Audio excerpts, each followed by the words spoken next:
Sir, do you live here or not? I need to see some ID. Now. I'm on my own porch drinking coffee. That's not reasonable Sir, suspicion. we need to talk about the incident last night. Incident? What are you talking about? We have reports of a disturbance. I said ID, now. Don't make me repeat myself. I'm on my porch. I haven't committed a crime. This is private property. Leave now or you're trespassing.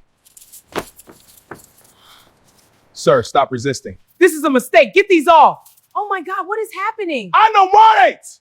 Officer, you're refusing a lawful order. Last chance. Derek, no. You're trespassing. U.S. Marshal Derek Stone had faced down armed fugitives, testified against cartel enforcers, and served high-risk warrants in some of the most dangerous neighborhoods in the country. But nothing in his 15-year career had prepared him for this moment. Standing on his own porch in a white bathrobe, holding a blue ceramic mug, while a police officer demanded he prove he belonged in his own home. The morning had started like any other Saturday. Derek woke at 6 a.m., his internal clock refusing to acknowledge weekends. His wife Nicole still slept upstairs, her rhythmic breathing a comforting soundtrack as he'd slipped out of bed. Their daughter Zoe wouldn't be up for hours. 13-year-old girls operated on a different temporal plane during summer break. He'd made his coffee strong and black, the way his father had taught him, and stepped onto the front porch to watch the neighborhood wake up. The houses on Oakmont Drive were tasteful monuments to upper-middle-class success. Manicured lawns, double garages, basketball hoops mounted above pristine driveways. Derek and Nicole had moved here 3 years ago after his promotion to the District Fugitive Task Force. It was the kind of neighborhood he'd dreamed about as a kid growing up in South Memphis, where gunshots were more common than birdsong, where the corner store had bulletproof glass, and where making it to adulthood felt like an achievement in itself. The American flag on his porch meant something more than decoration. It meant he'd made it. It meant his daughter could ride her bike without fear. It meant barbecues with neighbors who were doctors and lawyers and business owners. It meant he'd escaped. Before we continue with Derek's story, if you believe stories like this need to be told and shared, please hit that subscribe button and turn on notifications so you never miss an upload. Give this video a like to help it reach more people who need to hear this message, and share it with someone who needs to understand what's really happening in our communities. Your support helps us continue bringing these important stories to light. Now let's get back to what happened that Saturday morning on Oakmont Drive. Derek took a sip of coffee, savoring the bitter warmth. The sun was just beginning to paint the sky in shades of amber and rose, and the morning air carried the scent of freshly cut grass from the Henderson's yard next door. Tom Henderson was meticulous about his lawn, mowing it every Saturday morning at exactly 7 o'clock. Derek had joked once that you could set your watch by Tom's lawn care routine. Nicole had laughed, but there was an edge to it. She knew what Derek was really saying, that they lived in the kind of place where lawn care routines mattered, where everything was predictable and safe and orderly. The police cruiser appeared at 6:47 a.m., rolling slowly down the street like a shark circling prey. Derek noticed it immediately, his threat assessment training automatic and involuntary. He'd spent 15 years developing the instincts that kept him alive in the field, and those instincts didn't shut off just because he was home. The vehicle didn't belong to any neighbor. It wasn't a patrol pattern he recognized. Oakmont Drive rarely saw police presence except for the occasional community outreach event or lost tourist.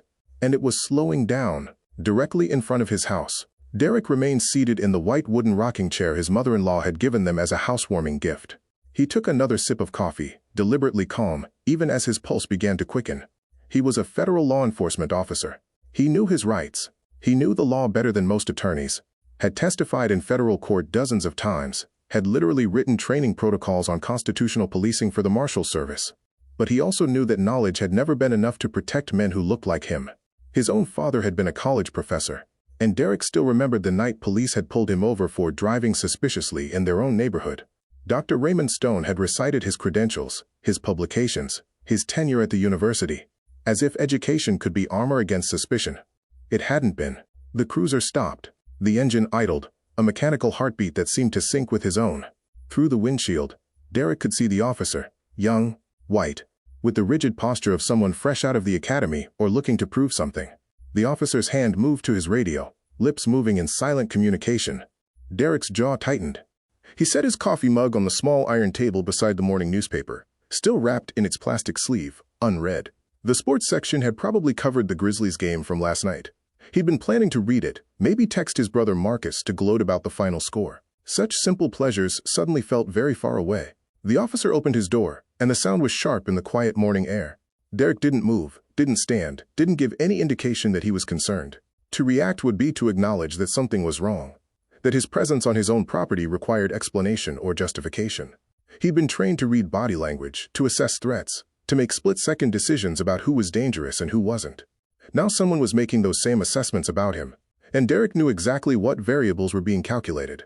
Black male, expensive neighborhood, early morning, unknown to the officer. The equation was simple and devastating. Officer Ryan Henley, Derek would learn his name later, would come to know it better than his own, stepped out of the cruiser with the careful movements of someone expecting trouble. His hand rested on his duty belt, not on his weapon exactly, but close enough to send a message. Henley was in his mid-20s, Derek estimated, with the kind of clean-cut appearance that suggested military service or a desperate desire to project authority he hadn't yet earned.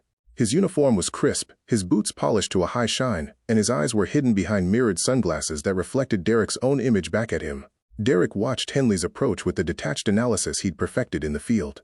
The officer's gait was purposeful but slightly stiff, suggesting either nervousness or the weight of equipment he wasn't yet comfortable carrying. His right hand kept drifting toward his service weapon, a tell that Derek had seen in rookie deputies who'd been taught to see threats everywhere. Henley stopped at the base of the porch steps, his boots on the walkway that led from the street to Derek's front door. The walkway Derek had paid $8,000 to have redone in custom pavers last summer. "Morning," Henley said, his voice carrying the false casualness of someone trying to sound friendly while remaining on guard. "Mind if I ask you a few questions?" Derek took another sip of coffee before responding, letting the silence stretch just long enough to establish that this was his property, his time, his choice whether to engage. "Is there a problem, officer?" "We got a call about suspicious activity in the neighborhood," Henley said, which was almost certainly a lie. Derek knew the patterns of dispatch calls, knew how officers were deployed, knew that suspicious activity was code for someone called because they saw a black person. "Have you seen anything unusual this morning?" "I've been sitting here for about 20 minutes, Derek replied, keeping his voice level and professional. "Haven't seen anything unusual. Just enjoying my coffee." Henley's jaw tightened almost imperceptibly. It was the kind of micro-expression Derek had learned to read during interrogations, the tiny betrayal of frustration when a suspect didn't respond the way the interrogator expected. "You live around here?" And there it was, the question that transformed a welfare check into something else entirely. Derek felt the familiar weight settle into his chest, the same feeling he'd experienced countless times throughout his life. In department stores where security followed him, in restaurants where hostesses seemed skeptical of his reservations, in airports where TSA agents selected him for random additional screening with predictable regularity. It was the exhausting, relentless requirement to prove that he belonged in spaces that should have been freely accessible to everyone. "I live here," Derek said, gesturing slightly with his coffee mug toward the house behind him. "This is my home. Can I see some identification?" Derek set his coffee down carefully, the ceramic making a soft click against the iron table. This was the moment where paths diverged, where choices made in the next 60 seconds would determine whether this encounter ended in handshakes or handcuffs. He could comply, could go inside and retrieve his wallet, could present his driver's license and his federal credentials, and watch Henley's expression change from suspicion to embarrassment to the awkward overfamiliarity of someone trying to pretend they hadn't just racially profiled a fellow law enforcement officer. Or he could stand his ground, could refuse to legitimize a request that had no legal foundation, could insist on the rights that were supposed to be guaranteed to all citizens, regardless of the color of their skin. "I'm sitting on my own porch drinking coffee," Derek said, his voice still calm but carrying an edge of steel that came from 15 years of commanding respect in hostile situations. "That's not reasonable suspicion of criminal activity. You don't have grounds to demand identification." Henley's hand moved closer to his weapon. "Sir, I'm going to need you to cooperate." "I am cooperating. I answered your questions. I told you I live here, but I'm not required to show you ID for sitting on my own property engaged in lawful activity." Derek leaned back slightly in the rocking chair, a deliberate display of non-aggression. "Under Terry v. Ohio, you need reasonable, articulable suspicion that I'm involved in criminal activity. Drinking coffee doesn't meet that standard." The citation of case law was a mistake. Derek realized it the moment Henley's expression hardened, the way a suspect's face would change when they realized they were being outmaneuvered. Citing the law wasn't a shield, it was a challenge. To an officer like Henley, legal knowledge from a black man wasn't evidence of citizenship or education. It was evidence of something else, something dangerous, something that needed to be controlled. "Sir, do you live here or not? I need to see some ID now." Henley's voice had shifted from questioning to commanding, the false friendliness evaporating like morning dew under harsh sunlight. "I'm on my own porch drinking coffee. That's not reasonable suspicion. You're refusing a lawful order." Last chance. Derek felt his heart rate spike, felt the adrenaline that had kept him alive in dozens of dangerous situations, now flooding his system in response to a threat that wore a badge instead of a mask. "No. You're trespassing." Henley's hand dropped to his radio. "Show me your hands. Stand up slowly." I'm holding a coffee mug, Derek said, raising the blue ceramic cup slightly. I'm sitting in a chair on my own porch. I haven't committed any crime, and I'm not required to follow unlawful orders. Stand up now, or I will make you stand up. The front door opened. Derek's eyes flicked toward the sound, and his heart sank as Nicole stepped onto the porch, her silk robe wrapped tightly around her, her natural hair pulled back in the bonnet she wore to sleep. Her face held the expression Derek knew too well, fear wrapped in a thin veneer of forced calm. She'd been watching from the window, had probably been watching from the moment the cruiser stopped.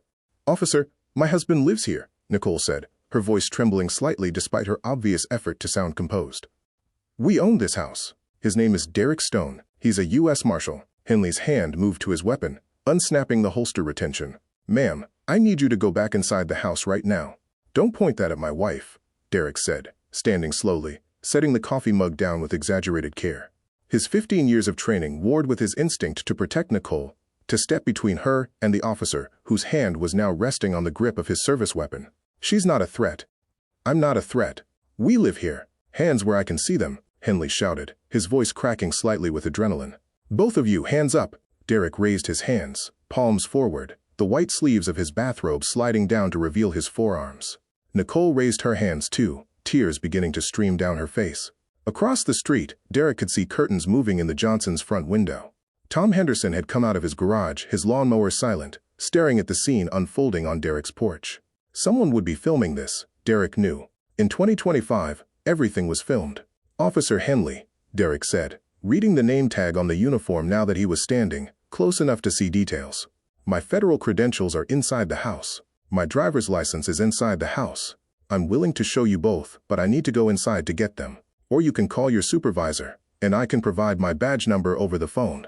Turn around. Put your hands behind your back." The words hit Derek like a physical blow. "You're arresting me? I'm detaining you for officer safety, pending verification of your identity. Turn around now."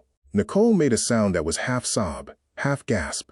"Baby, just do what he says. Please."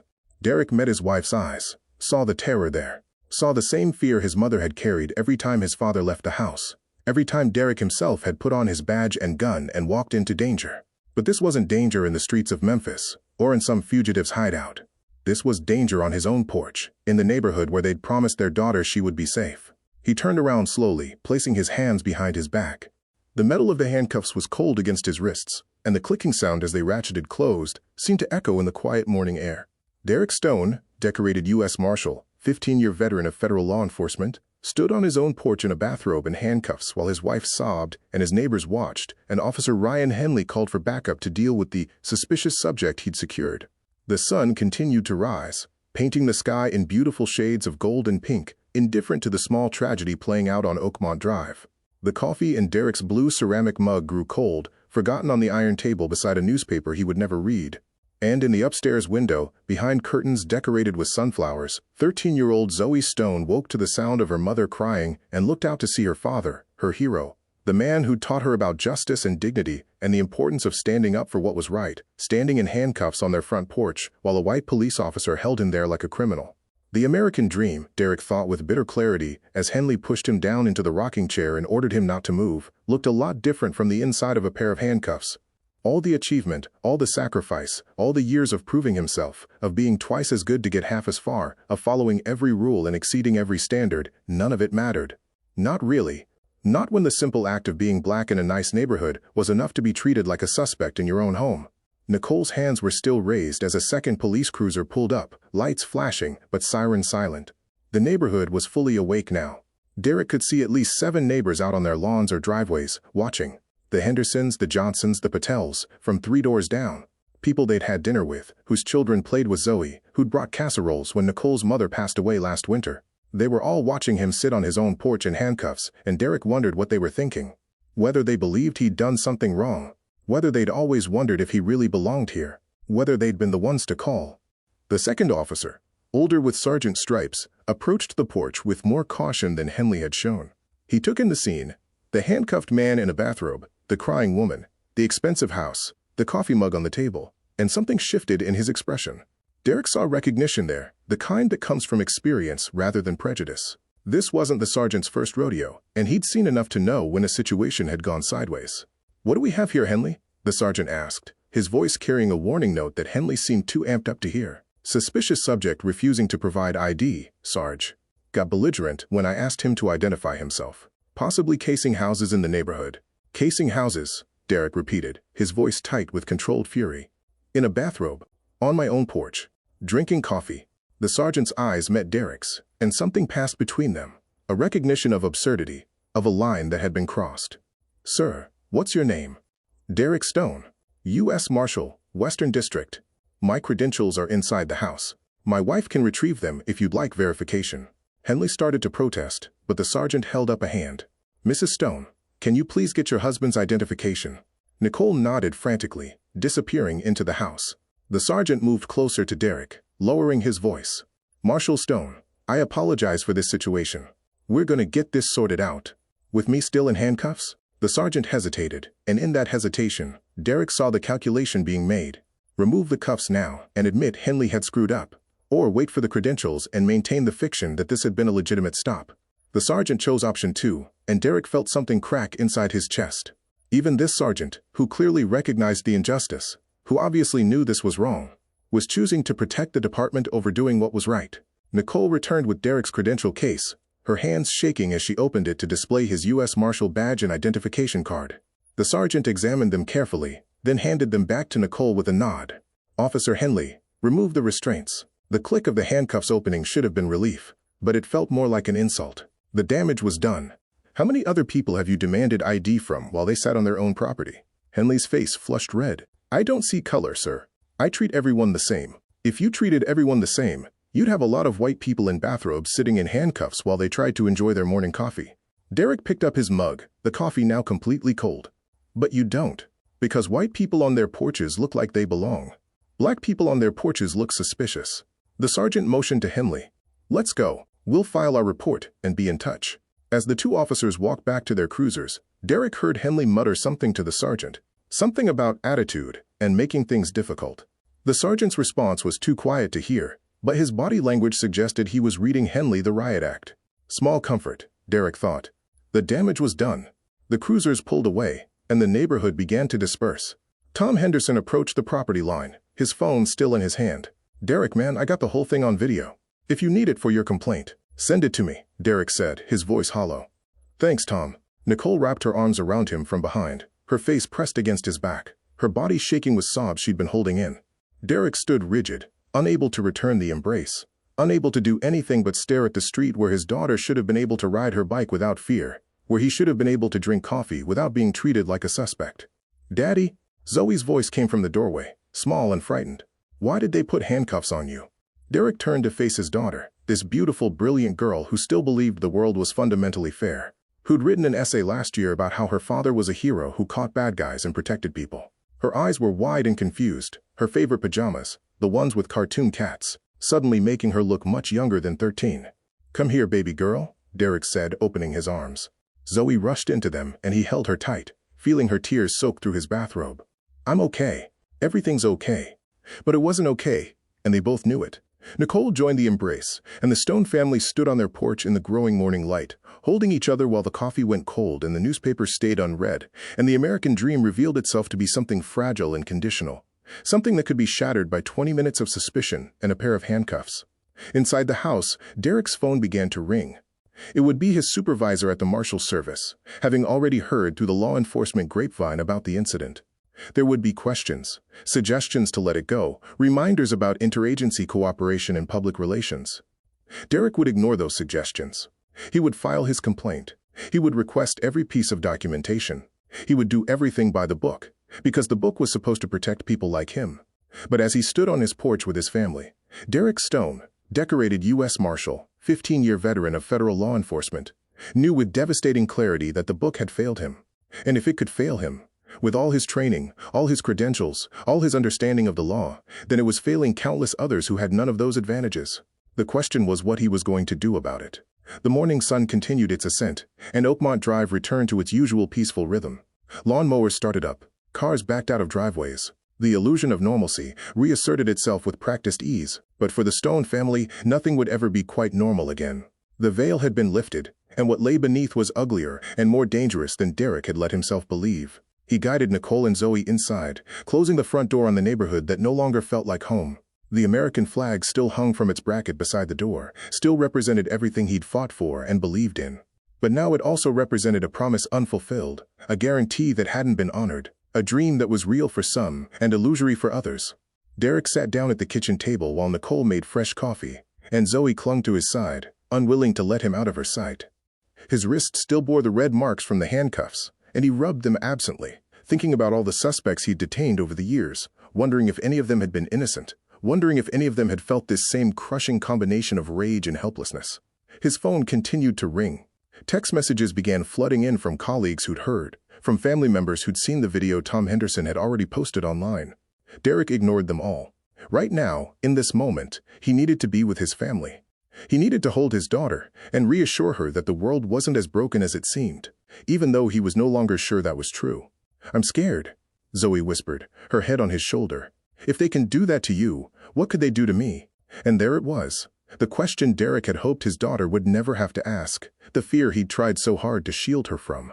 "Nothing, baby. I won't let anything happen to you." But the promise felt hollow even as he made it, because he couldn't protect her from everything. He couldn't protect her from living in a world where skin color could transform a peaceful morning into a traumatic encounter. He couldn't protect her from the knowledge that her father, her hero, could be made helpless and humiliated on his own porch. He couldn't protect her from the truth. Nicole set a fresh cup of coffee in front of him, her hands still trembling. "What are we going to do?" Derek looked at his wife, at his daughter, at the kitchen where they'd shared 1,000 meals and made 1,000,000 memories. He thought about the complaint he would file, knowing it would probably go nowhere. He thought about the video that was already going viral, knowing it would spark outrage that would fade within a news cycle. He thought about all the other Derek Stones out there, sitting on porches or walking in parks or driving to work, vulnerable to the same suspicion and the same violence. "I'm going to fight," he said finally. "I'm going to fight this with everything I have. Not just for us, but for everyone who's ever been treated like they don't belong in their own home." Nicole nodded, tears streaming down her face. I know you will." Zoe looked up at him with eyes that suddenly seemed older, wiser, sadder than they had been an hour ago. "Will it help?" Derek wanted to lie, wanted to tell her that justice always prevailed, and good always triumphed, and the system always worked. But he'd seen too much, knew too much, and his daughter deserved better than comfortable lies. "I don't know, baby girl," he said honestly, "but I have to try." Outside, Oakmont Drive continued its Saturday morning routine, unchanged and unaffected. Inside the Stone home, a family grappled with the shattering of everything they'd believed about safety and belonging and the American dream. And on social media, Tom Henderson's video began to spread, watched by thousands, then tens of thousands, then hundreds of thousands, carrying with it the image of a black man in a white bathrobe, handcuffed on his own porch, his wife crying, his neighbors watching, and the question that demanded an answer. If this could happen to a U.S. Marshal, what hope was there for anyone else? The fight was just beginning, and Derek Stone, for all his training and experience and understanding of the law, had no idea if he could win. But he knew with absolute certainty that he had to try. Not just for himself, not just for his family, but for every person who'd ever been made to feel like a stranger in their own home. The handcuff marks on his wrists would fade in a day or two. The memory of this morning would last forever, and the battle for justice, dignity, and the promise that all Americans were truly equal under the law, that battle would take everything he had. Derek took a sip of the fresh coffee Nicole had made, bitter and hot and strong, and began to plan his next move. The law had failed him this morning, but he was the law too, and he would make it work the way it was supposed to. Or he would break trying. Stories like Derek's happen every day in communities across this country, and they need to be heard. If this story moved you, if it made you think, if it opened your eyes to something you hadn't seen before, then please don't let it end here. Subscribe to this channel so you can stay informed about the stories that matter. Hit that like button to help us reach more people who need to hear these truths. And most importantly, share this video with your friends, your family, your colleagues. Share it with anyone who believes that justice should be blind to everything except the truth. Because the only way we change the narrative is by making sure these stories are told, heard, and never forgotten. Thank you for watching, and remember, stay informed, stay aware, and never stop fighting for what's right.